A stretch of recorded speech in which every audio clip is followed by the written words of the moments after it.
الله أكبر الله أكبر الله أكبر الله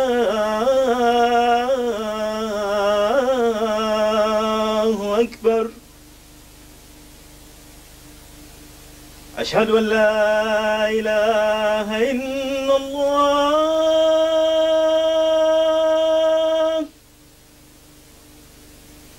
أشهد أن لا إله إلا الله.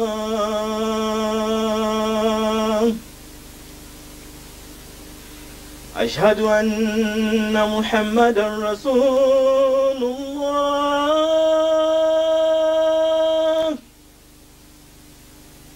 أشهد أن محمدا رسول الله.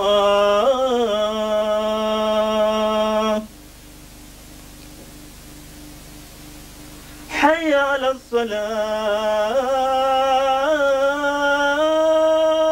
الصلاة.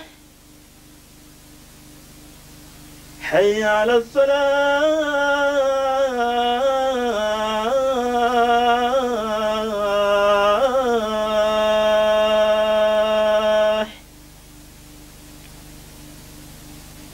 حي على الفلاح.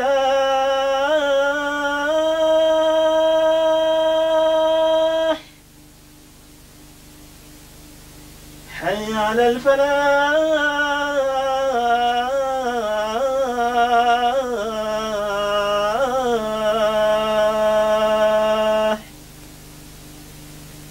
الله أكبر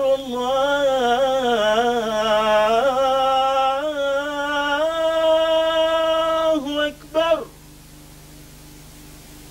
لا إله إلا الله.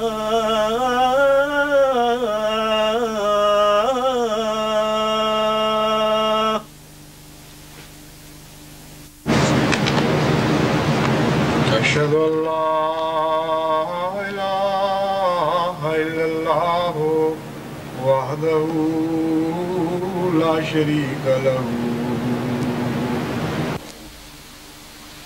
وأشهد أن محمدا عبده ورسوله. أما بعد فأعوذ بالله من الشيطان الرجيم. بسم الله الرحمن الرحيم.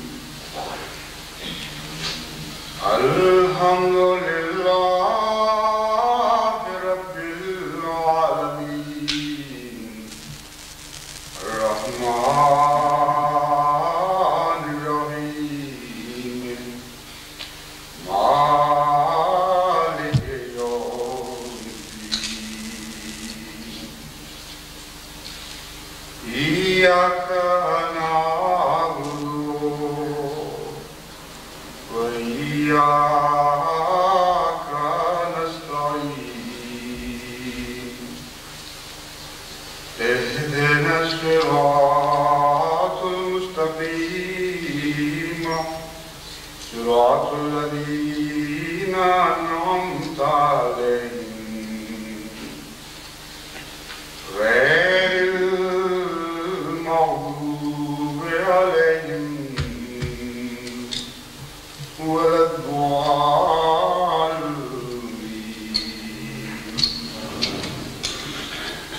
أرأيت الذي ينهى عبدا إذا صلى. أرأيت إن كان على الهدى وأمر بالتقوى. أرأيت إن كذب وتولى. ألم يعلم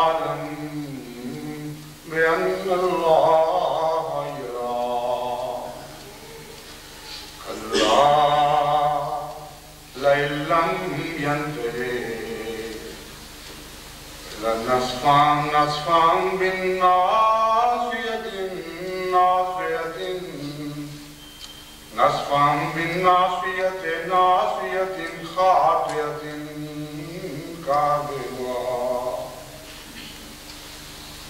نصفا بالناصية ناصية خاطئة كاذبة فليدعو ناديه سندعو الزبانية.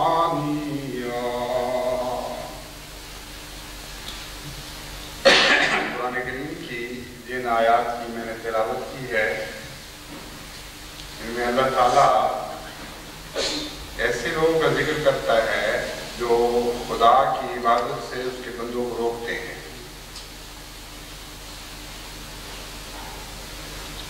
اور ایک ایسے عجیب رنگ میں یہ ذکر فرمایا گیا ہے کہ اس کے معنی خاص بھی ہو جاتے ہیں اور عام بھی ہو جاتے ہیں، محدود ہو کر ایک نقطے پر بھی سمٹ جاتے ہیں اور ایسی وسعت بھی اختیار کر جاتے ہیں کہ تمام بنی نوع انسان پر وہ حاوی ہو جاتی ہے۔ آج کل جو پاکستان میں ہو رہا ہے، جو کچھ ہو چکا ہے، اس سے زیادہ بد ارادے دشمن کے ہیں، اور وہ ارادے مختلف جگہوں سے مختلف منہوں سے ظاہر بھی ہونے لگے، اور ایسے ایسے لوگوں کے منہ سے وہ ارادے ظاہر ہو رہے ہیں جو بالعموم بغیر کسی بات کے، بغیر کسی سہارے کے منہ نہیں کھولا کرتے۔ اس لیے اللہ بہتر جانتا ہے کہ کون ان باتوں کے پیچھے ہے، ان منفی ارادوں کو اظہار کے لیے جو وقت چنا گیا ہے، اس کے بعد آئندہ مستقبل میں کیا ارادے ہیں۔ لیکن ایک بات مجھے معلوم ہے کہ یہ ارادے کسی اور پر ظاہر ہوں یا نہ ہوں، اللہ تعالیٰ پر ہمیشہ سے ظاہر تھے اور ہیں، اور آج سے 1400 برس سالوں سے بھی زائد عرصہ پہلے، 1400 برس سے بھی زائد عرصہ پہلے قرآن کریم میں ان ارادوں کا ذکر موجود ہے اور ان کے نتائج کا بھی ذکر موجود ہے۔ مثلا جو نئے ارادے ظاہر کیے گئے ہیں وہ یہ ہیں کہ ان کو زبردستی نماز با جماعت سے روک دیا جائے، ان کی مسجدیں منہدم کر دی جائیں، اور پھر علماء کی سرکردگی میں تمام ان کے چیلے اور ہم نوا جلوس کی شکل میں ان کو لے کر جائیں مقبر کی طرف، اور وہاں ان کو سنسار کیا جائے، تب ہمارے دل ٹھنڈے ہوں گے۔ عجیب بات ہے کہ اگر سنساری کرنا ہے تو پھر مسجدیں توڑنے کا گناہ کیوں لیتے ہو، اور نمازوں سے روکنے کا گناہ کیوں سر پہ لیتے ہو؟ جب عقلیں اکھڑ جاتی ہیں راستوں سے تو پھر کوئی بھی ان کی سمت نہیں جا کرتی، بھٹکتی رہتی ہے۔ مگر بہرحال اس سے غرض کوئی نہیں۔ جہاں تک جماعت احمدیہ کا تعلق ہے، جماعت احمدیہ ہر قربانی کے لیے تیار تھی اور ہے اور رہے گی، اور اللہ تعالیٰ کے فضل کے ساتھ خدا کی راہ میں جان دیتے ہوئے احمدی فزت برب الکعبہ کا نعرہ لگائیں گے کہ رب کعبہ کی قسم میں کامیاب ہوں۔ لیکن ان لوگوں کا کیا حال ہے اور کیا ہوگا، ان کے متعلق میں نے قرآن کریم کی وہ آیات تلاوت کی ہیں جن میں نماز سے روکنے کا ذکر فرمایا گیا ہے۔ اللہ تعالیٰ فرماتا ہے، کیا تم نے دیکھا نہیں ایک ایسے شخص کو، یعنی ہر اس شخص کو جو نماز سے روکتا ہے، عبدن اذا صلی، خدا کے بندے کو جب وہ نماز کے لیے کھڑا ہونے لگتا ہے۔ عبدن میں نکرہ استعمال کیا گیا ہے اور العبد نہیں فرمایا، یعنی خدا کے خاص بندے کو، یعنی حضرت اقدس محمد مصطفیٰ صلی اللہ علیہ وسلم کو العبد کی شکل میں ظاہر نہیں فرمایا۔ کیوں؟ اس لیے اس میں ایک حکمت ہے، لیکن اس کے باوجود اولین طور پر حضور صلی اللہ علیہ وسلم ہی کا ذکر ہے، کیونکہ تمام عبادتوں کا نقطہ معراج آپ ہیں، تمام عبادتیں آپ سے پھوٹتی ہیں اور بنی عالم بنی نوع انسان میں پھیلتی ہیں۔ اس لیے ابدن میں ذکر بھی فرما دیا گیا اور اس لفظ کو عام بھی رکھا گیا۔ ذکر اس طرح فرمایا کہ نکرہ میں ایک یہ بھی معنی پائے جاتے ہیں کہ اگر کسی بہت عظیم الشان وجود کا ذکر کرنا ہو تو اس کو ال کے لفظ سے مخصوص کرنے کی بجائے نکرہ کی رہنے دیتے ہیں۔ مثلا رسولن کہہ دیا جائے تو یہ بھی مراد ہوگی کہ بہت ہی بڑا رسول، اتنا عظیم الشان رسول کہ وہ ال کا محتاج ہی نہیں ہے ہی وہی مراد۔ ان معنوں میں اول ہی وہ سامنے آتا ہے۔ تو عبدن جب فرمایا گیا کہ عبدن اذا صلی، تو مراد ہے ایک عظیم الشان خدا کا بندہ ہے، اس سے بڑی عبادت کرنے والا پیدا ہی نہیں ہوا۔ ایسا ہے کہ جب عبد کا لفظ آئے تو اس کے سوا ذہن میں اور کوئی وجود ہی نہیں آتا خدا کی نسبت کے ساتھ۔ تو اس لیے ال کی ضرورت ہی کوئی نہیں۔ حضرت محمد مصطفیٰ صلی اللہ علیہ وآلہ وسلم اول اور آخر اس میں ظاہر و باہر ہے۔ تو یہ معنی بنے کہ وہ کون اس بدبخت کو جو دیکھو جو حضرت محمد مصطفیٰ صلی اللہ علیہ وآلہ وسلم یعنی عبد کامل کو عبادت سے روکتا ہے جب وہ کھڑا ہوتا ہے، اور دوسرے عبدن کے ذریعے اس کو عام بھی کر دیا گیا اور حیرت انگیز وسعت دے دی اس لفظ میں۔ یہ نہیں فرمایا کہ مومن کو جو روکتا ہے عبادت سے، یہ نہیں فرمایا کہ جو مسلم کو عبادت سے روکتا ہے، یہ نہیں فرمایا کہ جو ابراہیم کی نسل والوں کے عبادت سے روکتا ہے، یہ نہیں فرمایا کہ جو زرتشتی کو عبادت سے روکتا ہے یا کنفیوشس کی بنیادوں کو عبادت سے روکتا ہے۔ فرمایا میرے ہر بندہ میری عبادت کا حق رکھتا ہے، اور اس کا کوئی مطلب نہیں، اور وہ سب سے بڑا ظالم انسان ہے جو میرے بندے اور میرے درمیان حائل ہونے کی کوشش کرتا ہے اس وقت جبکہ وہ مجھ سے تعلق قائم کرنے کی کوشش کر رہا ہوتا ہے۔ دیکھیے کتنا عظیم الشان کلام ہے کہ ایک خاص انداز بیان کے ذریعے مفہوم کو ایک نقطے پر بھی اکٹھا کر دیتا ہے اور پھر اس طرح بکھیر دیتا ہے کہ تمام بنی نوع انسان اس میں شامل ہو جاتے ہیں، ہر مذہب و ملت کا انسان اس میں شامل ہو جاتا ہے۔ نہ ہندو اس سے باہر رہتا ہے، نہ سکھ اس سے باہر رہتا ہے، نہ عیسائی، نہ یہودی، نہ زرتشتی، نہ بدھ، تمام بنی نوع انسان کی عبادت کی حفاظت کرتا ہے۔ یہ ارایت ان کان علی الہدی او امر بالتقوی، اس میں بھی دو معنی ہیں۔ ارایت ان کان علی الہدی او امر بالتقوی، کہ وہ یہ کیوں نہیں دیکھتا ظالم کہ اگر یہ جس کو وہ روک رہا ہے ہدایت پر ہوا اور تقوی پر قائم ہوا تو پھر اس روکنے والے کا کیا بنے گا؟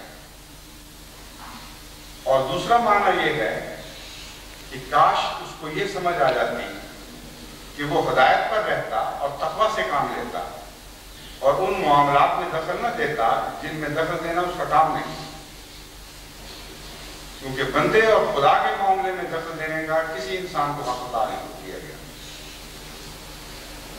اگلی آیت کے بھی اسی طرح دو معنی بنیں گے۔ ارایت ان کذب و تولی، کہ تم یہ سمجھ رہے ہو کہ یہ ہم اس لیے روکنے کا حق رکھتے ہیں کہ کذب و تولی یہ جھوٹا ہے اور پھر گیا ہے دین سے، اس لیے ہمیں حق ہے کہ ہم مداخلت کریں اور عبادت سے روک دیں۔ اللہ تعالیٰ فرماتا ہے علم یعلم بأن اللہ یعلم، اے بے وقوف ہو، اے عقل کے اندھ ہو، تم کیا خدا کو بھی اللہ سمجھ رہے ہو؟ جس کی وہ عبادت کر رہا ہے اگر یہ پھرا ہوا ہے دین سے، جھوٹا ہے، تو اس کو بھی نظر نہیں آ رہا کہ یہ جھوٹی عبادت کر رہا ہے اور صرف تمہیں دکھائی دے رہا ہے۔ کیسی عمدگی کے ساتھ اس دلیل کو توڑا گیا ہے، کلیتاً پارا پارا کر دیا گیا ہے اس دلیل کہ چونکہ ہم سمجھتے ہیں کہ یہ جھوٹا ہے، ہم سمجھتے ہیں کہ اپنے دین سے پھرا ہوا ہے، اس لیے اس کو عبادت کا حق نہیں۔ دوسرے معنی یہ ہیں ارایت ان کذب و تولی، ان کو یہ خوف نہیں آتا کہ اگر وہ خود جھوٹے ہیں، خود حق کی مخالفت کرنے والے اور سچوں کی تکذیب کرنے والے ہیں اور خود دین سے پھر چکے ہیں، تو پھر ان کا کیا بنے گا؟ پھر وہ ایک ایسے وجود کی مخالفت کر رہے ہوں گے، ایک ایسے عبادت کرنے والے کو روک رہے ہوں گے کہ وہ تو دین حق پر قائم ہے، ہدایت پر ہے اور تقویٰ پر ہے، اور یہ کذاب ہیں اور یہ دین حق سے پھرے ہوئے ہیں۔ اتنا عظیم الشان کلام ہے جو حضرت محمد مصطفیٰ صلی اللہ علیہ وسلم کی عظمت کو بھی ظاہر کرتا ہے اور شرف انسانیت کو بھی قائم کرتا ہے ساتھ، تمام بنی نوع انسان کی عظمت کو قائم کرتا ہے۔ اور پھر فرمایا کلا لئن لم ینتہ، خبردار ایسا نہیں ہوگا جیسا وہ چاہتا ہے۔ ہم متنبع کرتے ہیں کہ ہم ایسا نہیں ہونے دیں گے، کیونکہ جب بندے اور خدا کی راہ میں کو حائل ہوتا ہے تو دو باتیں بڑی واضح ہیں۔ ایک تو یہ کہ جب تک وہ بندہ کمزور نہ ہو، جس کو عبادت سے روکا جا رہا ہے، کوئی عبادت سے روک ہی نہیں سکتا، سوال ہی نہیں پیدا ہوتا۔ جب اگر عیسائی طاقتور ہوں کہیں تو عیسائیوں کو عبادت سے بھی روکا جاتا ہے، ہندو طاقتور ہوں تو ہندوؤں کو تو عبادت سے روکا نہیں جاتا، سکھ طاقتور ہوں تو ان کو بھی عبادت سے نہیں روکا جاتا۔ اور اس وقت جو پاکستان میں قانون بنا ہے وہ صرف احمدیوں کے لیے ہے، کسی طاقتور قوم کے مخالف وہ قانون نہیں ہے۔ اس میں تو یہ پہلے سے خبر دے دی گئی تھی کہ کمزور بندوں کے خلاف کچھ ہوگا اور ہونے والا ہے۔ کلا لئن لم ینتہ، اگر وہ بات نہیں آئے گا تو اس کو یہ بات یاد رکھنی چاہیے کہ بندہ تو کمزور ہے، کیونکہ اگر کمزور نہ ہوتا تو تم اس کو عبادت سے نہ روکتے، لیکن وہ خدا کمزور نہیں ہے جس کی عبادت کے لیے کھڑا ہوا ہے، جس کی عبادت کے حضور اس کی پیشانی جھکتی ہے، جس کے حضور یہ سجدہ ریز ہوتا ہے اور اپنی گریہ اور زاری اور بکا کے ساتھ ایک طوفان برپا کر دیتا ہے، جس کے قدموں میں اس کے آنسو بہتے ہیں، وہ خدا کمزور نہیں ہے۔ کلا لئن لم ینتہ، خبردار سن لے کہ اگر وہ باز نہ آیا لنسفعا بالناصیۃ، ہم پکڑیں گے اس کی پیشانی کے بالوں سے اس کو، اور جب ہم پکڑتے ہیں پیشانی کو تو لازماً وہ پیشانی جھوٹی ہوا کرتی ہے۔ ناصیۃ خاطئۃ کاذبۃ، بڑی جھوٹی پیشانی ہے، بڑی خطاکار پیشانی ہے۔ فَلْيَدْعُ نَادِيَهُ، لیکن اس سے پہلے فَلْيَدْعُ نَادِيَهُ کے متعلق کر چکا ہوں، ناصیۃ خاطئۃ کاذبہ کا ذکر کیوں اس طرح آیا اس کے متعلق کچھ بتاتا ہوں۔ عبادت میں پیشانی کو ایک خاص مقام ہوا کرتا ہے۔ جب پیشانی خدا کے حضور زمین سے لگ جائے تو یہ بظاہر عجز کی انتہا، لیکن حقیقت میں عبادت کا معراج ہے۔ سب سے زیادہ سربلندی اس وقت انسان کو نصیب ہوتی ہے جب اس کی پیشانی خدا کے حضور پوری سچائی کے ساتھ زمین کے ساتھ لگ جاتی ہے۔ کبھی اللہ تعالیٰ نے رب الاعلیٰ پڑھنے کا حکم فرمایا کہ اس وقت خدا اپنے اعلیٰ رب کو یاد کرنا، کیونکہ جس کے تو حضور تم جھکے ہو وہ خود بہت بلند ہے اور سب سے زیادہ بلند ہے، تمہیں ان بلندیوں سے ہمکنار کر دے گا جو جن بلندیوں کا وہ خود مالک ہے۔ تو پیشانی عبادت کا مظہر ہوا کرتی ہے۔ اللہ تعالیٰ یہ پیغام دے رہا ہے ایسے لوگوں کو کہ جب تم نے میرے عاجز بندوں کی پیشانی کو میری راہ میں جھکنے سے روکا تو ثابت کر دیا کہ تمہاری پیشانیاں جھوٹی ہیں، تمہارے سارے سجدے عقالت ہیں، وہ نشان جو ظاہری بنے ہوئے ہیں ان کی کوئی بھی حقیقت نہیں میری نظر میں، اس لیے ان جھوٹی پیشانیوں کو میں پکڑوں گا، کیونکہ میرے بندوں کو یہ اختیار نہیں ہے کہ وہ ان پیشانیوں کو ہٹا سکیں۔ فَلْيَدْعُ نَادِيَهُ، اور یہاں یہ نہیں فرمایا اپنے مددگاروں کو بلاؤ، فرمایا اپنی مجالس کو بلاؤ۔ تم نے بھی تو بہت سی مجالس بنا رکھی ہیں، اب آواز دو اپنی مجالس کو کہ وہ تمہاری مدد کرے۔ سَنَدُّ الزَّوَانِيَ،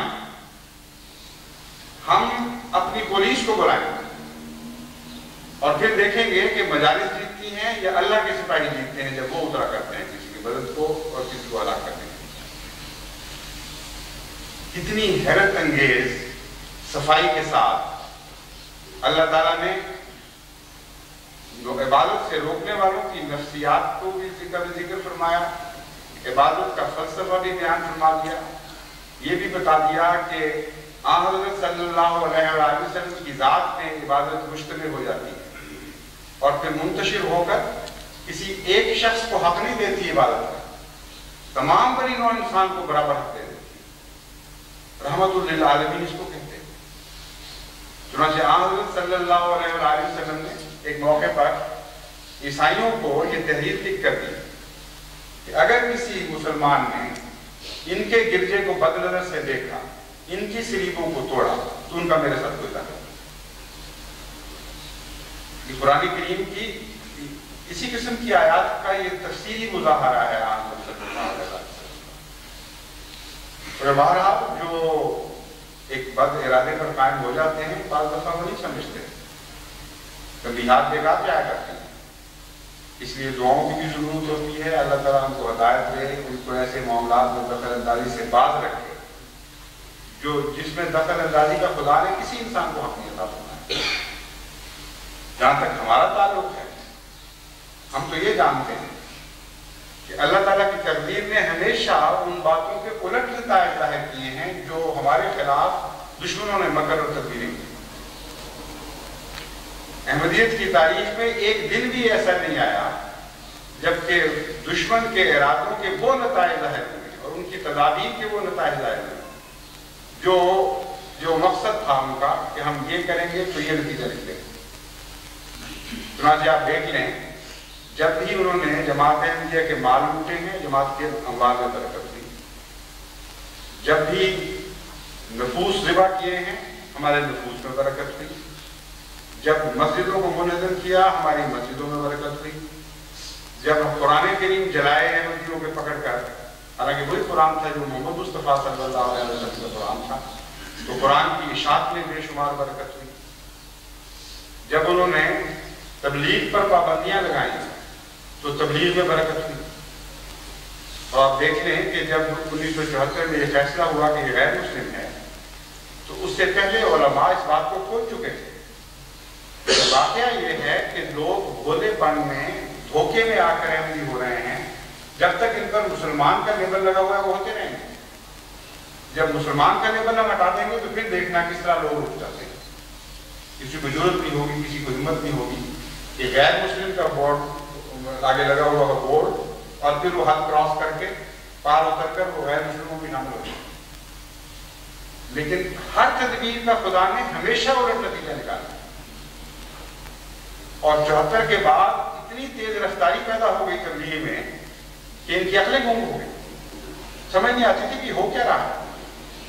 جتنی بڑی دیوار بناتے ہیں اتنی بڑی بڑی چھلاگیں لگا کر لوگ پار اترنے شروع ہو جاتے ہیں۔ جتنا قریب المنظر بورڈ آویزاں کرتے ہیں اتنے ہی ذوق اور شوق اور محبت کے ساتھ لوگ ان کی طرف دوڑے چلے جا رہے ہیں۔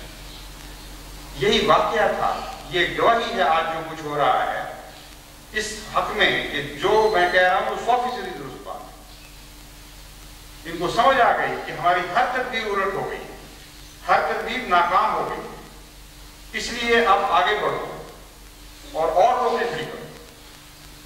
لیکن یہ نہیں جانتے کہ ہمارا خدا ہر روک کو توڑنا جانتا ہے۔ جتنی روکیں تم کھڑی کرو گے اتنی زیادہ تیز رفتاری کے ساتھ اور احمدیت میں لوگ آتے ہیں، اور یہی ہوگا کرے گا۔ اب نمازوں سے روکنے کی طرف انہوں نے توجہ کی تو اس قدر ایک طوفان آ گیا ہے روحانیت کا کہ آپ تصور بھی کر سکتے ہیں۔ چھوٹے چھوٹے بچے خط لکھتے ہیں اور رو رو کر کہتے ہیں ہم اپنے آنسوؤں سے یہ خط لکھ رہے ہیں کہ خدا کی قسم ہمیں ایک نئی روحانیت عطا ہو، ہم تہجدوں میں اٹھنے لگے، ہماری عبادتوں کی کیفیت بدل گئی۔ اس جماعت کو کون مار سکتا ہے جس کے مقابلے پر ہر تدبیر خدا نے اٹھا دی؟ عبادتوں پر حملہ کیا تو جن بچوں کے متعلق آپ تصور بھی نہیں کر سکتے تھے، وہ 5 نمازیں بھی نہیں پڑھا کرتے، آج وہ تہجد میں اٹھ کر روتے ہیں اور خدا کی جنون گیری آزاری کرتے ہیں اور نمازوں پر لطف حاصل ہو گیا ہے۔ تو یہ تو بہرحال خدا کی ایک ایسی تقدیر ہے جو نہیں بدل سکتی۔ ساری کائنات مل کر زور لگا لے، اس تقدیر کو نہیں بدل سکے کہ جتنی یہ مخالفتوں میں زیادہ بڑھیں گے اتنا ہی زیادہ اللہ تعالیٰ جماعت کو ہر اس سمت میں برکت دے گا جس سمت میں یہ روکنے کی کوشش کرے گی۔ اس لیے مبارک ہو آپ کو کہ ان کے ارادے بہت بات ہیں، کیونکہ خدا کے ارادے بہت ہی نیک ہیں ہمارے ہاتھ میں۔ ہر بد ارادے کو توڑ دیا جائے گا اور الٹ نتیجے پیدا کیے جائیں گے۔ لیکن ایک یہ بات بھی ہے کہ جب خدا کی تقدیر کی ہوا چلتی ہے تو ہماری تدبیروں کو بھی تو اس کے سمت میں چلنا چاہیے، اسی طرف قدم اٹھانے چاہیے۔ یہ تو نہیں ہوا کرتا کہ خوشگوار ہوائیں چلیں تو کشتی والے اپنے بازوان لپیٹتے ہیں، وہ تو کھول دیتے ہیں بازوان، اور اسی کا نام تدبیر ہے۔ خدا کی تدبیر کے رخ پر قوموں کو تدبیر اختیار کرنی چاہیے۔ اس وقت تو بعض اوقات چپو بھی لگانے لگتے ہیں ساتھ کہ پھر کبھی ایسی اچھی ہوا ملے یا نہ ملے، اس لیے اپنے دستے بازو کی کوشش کو بھی ساتھ شامل کرتے ہیں۔ آج وہی وقت ہے جماعت کا، اس لیے ہر تدبیر کے مقابل پر ہم بھی ایک خدا کی تدبیر کے تابع اس کی ہواؤں پر کے رخ پر چلنے والی تدبیر کو ظاہر کریں، اور یہی جماعت کا ہمیشہ سے طریق رہا ہے، اور یہی انشاءاللہ تعالیٰ ہوتا رہے گا۔ چنانچہ اس ضمن میں ایک 7 نکات کا پروگرام آپ کے سامنے رکھا ہے۔ تبلیغ کو روکنے کی انہوں نے کوشش، عبادت کو روکنے کی انہوں نے کوشش کی ہے۔ جیسا کہ میں نے بیان کیا ہے، تمام دنیا میں ہر احمدی اپنے عبادت کے معیار کو بلند کرتے ہیں، یعنی اپنے عز کے معیار کو ایسا بلند کرے کہ خدا کے حضور اور زیادہ جھک جائے، اس کی روح سجدہ ریز رہے خدا کے حضور، اور وہ اپنی زندگی کو عبادت میں ملا جلا دے، ایسے گویا کہ اس کی زندگی عبادت بن گئی۔ عبادت والوں کو خدا کبھی ضائع نہیں کیا کرتا، اور عبادت سے روکنے والوں کو کبھی خدا نے پنپنے نہیں کیا۔ سب سے زیادہ قوی ہتھیار عبادت ہے ایک روحانی جماعت کے ہاتھ میں۔ یہ دعائیں وغیرہ یہ سارے عبادت کا حصہ ہیں، اس لیے وہ کہتے ہیں ہم عبادت سے روکیں گے تو ہم عبادت میں پہلے سے بڑھ جائیں گے، یہی جواب ہونا چاہیے۔ اس سے لوگ پوچھتے ہیں، ان کی CID پھر رہی ہے ہر جگہ لوگ ٹوہیں لیتے پھر رہے ہیں کہ ان کا رد عمل کیا ہے؟ کہ ہمارا رد عمل تو وہی ہوگا جو الہی جماعتوں کا ہوا کرتا ہے۔ جس سمت میں تم روکے ڈالو گے اس سمت کو، اس کے مخالف ہمارا رد عمل ہوگا، اللہ کی تقدیر کے مطابق ہمارا رد عمل ہوگا۔ مذہبی جماعت کا اول رد عمل یہ ہوتا ہے کہ جب خدا سے دور کرنے کی کوشش کی جاتی ہے وہ اور خدا کے قریب ہو جاتے ہیں۔ بس عبادت سب سے اہم بات ہے۔ لوگ پوچھتے ہیں کہ ہمیں قربانی کی طرف بتاؤ کیا کرنا ہے۔ آپ اگر اپنا وقت خدا کی خاطر قربان نہیں کر سکتے، اگر آپ اللہ کے حضور عبادت کا حق ادا نہیں کر سکتے تو باقی قربانیاں بے معنی ہیں، کیونکہ یہی مقصد حیات ہے، اسی کی خاطر خدا نے انسان اور جن کو پیدا فرمایا۔ اس لیے عبادت پہلا جواب ہے، اور یہی سب سے اہم طریقہ کار ہے ہمارے ہاتھ میں، یہی سب سے بڑی تدبیر ہے ہماری۔ اس لیے اس تدبیر پر زور مانیں، جس حد تک ممکن ہے عبادت کی طرف توجہ کریں، اپنے گھروں کو جگا دیں عبادت کے لیے۔ بچہ بوڑھا عورتیں مرد سارے عبادت گزار خدا کے بندے بن جائیں۔ دوسرا، ہمیں تبلیغ سے روکا جا رہا ہے، اس لیے ظاہر بات ہے کہ الٹ رد عمل ہوگا۔ رد عمل تو کہتے ہی وہ ہیں، اس بات کو ہے کہ جس طرف کوئی چیز جس طرف سے روکے اس کے مخالف ایک قوت پیدا ہو جائے، اور یہی زندگی کی نشانی ہے۔ اس لیے ہم تو زندہ قوم ہیں اللہ کی وجہ سے، ہمیں تو جس سمت میں تم روکو گے اس سمت میں آگے بڑھیں گے اپنے رب کے فضل کے ساتھ اور اس کی نصرت کے ساتھ ساتھ۔ اس لیے تبلیغ کو پہلے سے کئی گنا زیادہ تیز کریں۔ مجھے علم ہے کہ پہلے سے بہت زیادہ تعداد میں لوگ تبلیغ میں مصروف ہیں، کئی نوجوان بھی ہیں ہمارے یہاں اس وقت اس جمعے میں بھی بیٹھے ہوئے ہیں، ایک ہندو سے مسلمان ہونے والے نوجوان جن کو احمدی نوجوانوں نے تبلیغ کی ہے، عیسائیوں سے بھی انفرادی تبلیغ کے نتیجے میں مسلمان ہو رہے ہیں، قادیان سے خبریں آ رہی ہیں، سارے ماحول میں حیرت انگیز تبدیلی پیدا ہو رہی ہے۔ ہندوستان کے بعض علاقوں میں ایسی تبدیلی پیدا ہو رہی ہے کہ جہاں پارٹیشن سے لے کر اب تک 1500 ایک جگہ احمدیوں کی تعداد تھی، اب پچھلے چند مہینوں میں وہ 2500 نئے احمدی شامل ہو چکے ہیں، اور سارے پنجاب میں ایک تبدیلی واقع ہو رہی ہے، اس لیے کہ انہوں نے انفرادی تبلیغ پر زور دیا اور اللہ تعالیٰ کے فضل سے ان کی کوششوں سے بہت ہی زیادہ غیر معمولی طور پر پھل نصیب ہوئی۔ تو ہر جگہ، ہر مذہب میں، ہر طبقہ فکر میں تبلیغ کو تیز کرنا ہے اور انفرادی تبلیغ پر زور دینا ہے، اور ہر احمدی عہد کر لے کہ اب میں نے اگر پہلے 1 بنانا تھا تو اب 5 بناؤں گا، اور اگر اور زور ڈالیں گے کہ تبلیغ بند کرنی ہے تو پھر میں 10 بنا کے دکھاؤں گا۔ اور اللہ کے فضل سے جب آپ خدا کی خاطر یہ عہد کریں گے تو خدا پورا کرنے کی توفیق بھی عطا فرمائے گا۔ اور اس میں ہر طبقہ کے احمدی کو شامل ہونا ضروری ہے. ہمارے اندر کوئی چودھریوں کا طبقہ نہیں وہ سمجھے کہ ہم چونکہ بڑے لوگ ہیں اس لیے ہم تبلیغ نہیں کر سکتے. ہم اپنے طبقے میں شرماتے ہیں تبلیغ کرنے سے. یہ تو درمیانے لوگوں کا کام ہے. اگر یہ درمیانے لوگوں کا کام ہے تو درمیانوں کو خدا بڑا کرے گا اور ان کو چھوٹا کر دے گا جو اپنی بڑائی کی وجہ سے تبلیغ سے بات کرتے ہیں. خدا کی خاطر تبلیغ سے شرمانا. کون ہے جو خدا کے حضور بڑا ہو سکتا ہے؟ وہی جو خدا کے حضور گرنا جانتا ہو. اس لیے ہرگز کوئی خیال نہیں کرنا کہ میں کس طبقے سے تعلق رکھتا ہوں, لوگ کیا کہیں گے, یہ سیاست دان تھا اتنا بڑا سائنسدان تھا, اتنا بڑا بیوروکریٹ تھا. اس کو کیا ہو گیا ہے کہ اپنے دوستوں میں تبلیغ شروع کر دی. اچھے بھلے ہمارے تعلقات, اچھے بھلے ہمارے مراسم, اس کا مطلب اپنی جگہ, میرا اپنی جگہ. تبلیغ تو کبھی نہیں کس نے کی تھی پہلے. اس شرط کو توڑنا ہے, یہ جھوٹی شرط ہے اور احمدیت کی راہ میں روک بنی ہوئی ہے. اس لیے جب دشمن نے للکارا ہے تو غور کریں کہ کیا کیا نقائص ہیں آپ کے, ان نقائص کو دور کریں. لٹریچر کی اشاعت پر پابندی ہے. میں نے فیصلہ کیا ہے کہ انشاءاللہ تعالیٰ اللہ تعالیٰ کے فضل اور رحم اور اس کی توفیق کے ساتھ ساری دنیا میں اشاعت لٹریچر کے کام کو کئی گنا زیادہ بڑھا رہے ہیں. اتنا کہ اسے سنبھالا نہ جائے. جتنی مرضی دنیا کی دولتیں ان کی پسے پشت پہ ہوں, میں جانتا ہوں کہ کس قسم کا لٹریچر یہ شائع کرنا چاہتے ہیں اور کر رہے ہیں اور کہاں سے پیسہ آ رہا ہے. لیکن ہمارے غریبانہ پیسے میں جو خدا نے برکت دینی ہے اس کے ساتھ دنیا کے پیسے کا مقابلہ کوئی نہیں ہو سکتا. اس پیسے میں تو جلنے کی سرشت شامل ہے. اس لیے وہ پیسہ تو خاک ہو جائے گا جب تک. جماعت احمدیہ کا پیسہ تو آنسوؤں سے بنتا ہے, یہ تو جل ہی نہیں سکتا دنیا کی طاقتوں کو مقابلہ.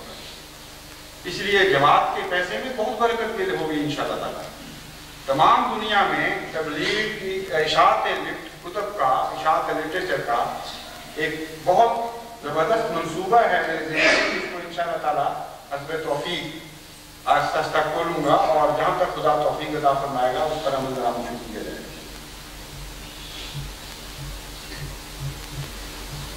لٹریچر کی اشاعت میں نئی زبانوں کو شامل کرنا ہے اور اس ذریعے سے کثرت کے ساتھ ایسے ممالک میں داخل ہونا ہے جہاں ابھی تک احمدیت داخل نہیں ہوئی, ایسی قوموں میں داخل ہونا ہے جہاں تک ابھی تک احمدیت داخل نہیں ہوئی, ایسے طبقات میں داخل ہونا ہے جہاں ابھی تک احمدیت داخل نہیں ہوئی. اور بہت سے جزیرے بنے ہوئے ہیں, بہت سے خلا ہیں, کئی قسم کے لوگ ہیں, کئی قسم کی بولیاں بولنے والے, کئی قسم کے طبقات فکر سے تعلق رکھنے والے.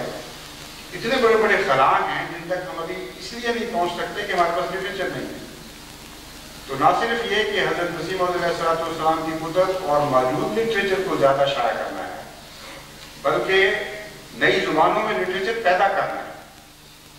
لہذا ترجمہ کرنے والوں کی ضرورت پیش آئے گی. ترجمہ کرنے والوں کو اپنے آپ کو خدا کے حضور پیش کرنا پڑے گا اور کثرت سے ایسے رضاکار چاہیے ہوں گے جو دن رات اس کام میں مدد کریں. مثلا ہمارے یہاں ایک گجراتی جاننے والا خاندان ہے, انہوں نے مجھے مشورہ دیا اور لکھا ایک خط چند دن ہوئے کہ گجراتی زبان میں بہت بڑا خلا ہے, اس پر توجہ کرنی چاہیے. بالکل درست ہے, اور گجراتی لوگوں میں نیکی بھی ہے. احمدیت کی مخالفت نیکی کی وجہ سے کرتے ہیں اپنی طرف سے, اور ان کو کچھ علم نہیں کہ جماعت احمدیہ کیا ہے. چنانچہ بسا اوقات ایسا ہوا ہے کہ جب ان کو علم ہوا, جو لاکھوں روپیہ دیا کرتے تھے جماعت کی مخالفت میں, جب ان کو علم ہوا کہ کس کماش کے لوگوں کو دے رہے ہیں اور کیسے لوگ ہیں جن کی مخالفت میں دے رہے ہیں, تو بات آ گئی, فوراً انہوں نے ہاتھ روک دیا. تو ان کے اندر ایک سادگی بھی ہے, ایک بنیادی شرافت موجود ہے. اس لیے اس طبقے کو ضرور ہمیں مخاطب کرنا چاہیے, اور جو لوگ گجراتی جانتے ہیں ان کو پیش کرنا چاہیے کہ ہم گجراتی میں تیار ہیں لٹریچر کی تراجم کے لیے. اسی طرح فرینچ میں تو پہلے بھی ہیں مگر بہت زیادہ ضرورت ہے. اٹیلین تقریباً خالی پڑی ہے, اسپینش میں اللہ تعالیٰ نے آدمی دے دیے ہیں لیکن ابھی کافی کام باقی ہے. اسی طرح پولش ہے, چیکوسلوواکین ہے, اسی طرح یوگوسلاو کی کئی زبانیں ہیں, البانین ہے,